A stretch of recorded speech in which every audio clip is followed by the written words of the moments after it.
আসসালামু আলাইকুম, স্বাগত জানাই সিটিএফএম 96.0 তে। সাথে আছি আমি আজনিন। দক্ষিণ কোরিয়ার বিনোদন জগৎ যেন একের পর এক ইতিহাস তৈরি করেই চলছে।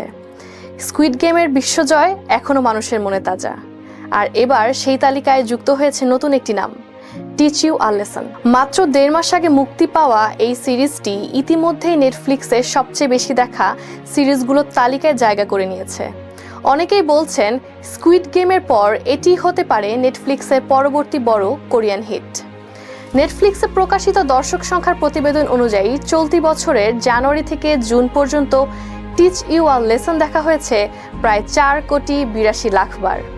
সিনেমা বাদ দিলে সবচেয়ে বেশি দেখা সিরিজটির তালিকায় এটি রয়েছে 6ষ্ঠ স্থানে। আর এত অল্প সময় এত বড় সাফল্য নিঃসন্দেহে বিস্ময়কর। সবচেয়ে অবাক করার বিষয় হলো সিরিজটি মুক্তি পেয়েছে গত 5 জুন, অর্থাৎ মাত্র কয়েক সপ্তাহের মধ্যেই এটি কোটি কোটি দর্শকের মন জয় করে নিয়েছে, যা প্রমাণ করে একটি ভালো গল্প এবং শক্তিশালী নির্মাণ কিভাবে বিশ্বব্যাপী দর্শকদের আকৃষ্ট করতে পারে। সিরিজটির গল্পে দেখা যায় দক্ষিণ কোরিয়ার ভেঙে পড়া শিক্ষা ব্যবস্থাকে রক্ষা করার জন্য গড়ে উঠেছে একটি বিশেষ উদ্যোগ। শিক্ষা, সমাজ এবং বাস্তবতার নানা দিক তুলে ধরার পাশাপাশি এতে রয়েছে টানটান উত্তেজনা এবং আবেগঘন মুহূর্ত। ফলে তরুণ থেকে শুরু করে বিভিন্ন বয়সের দর্শকদের কাছেও এটি সমানভাবে জনপ্রিয়তা পাচ্ছে।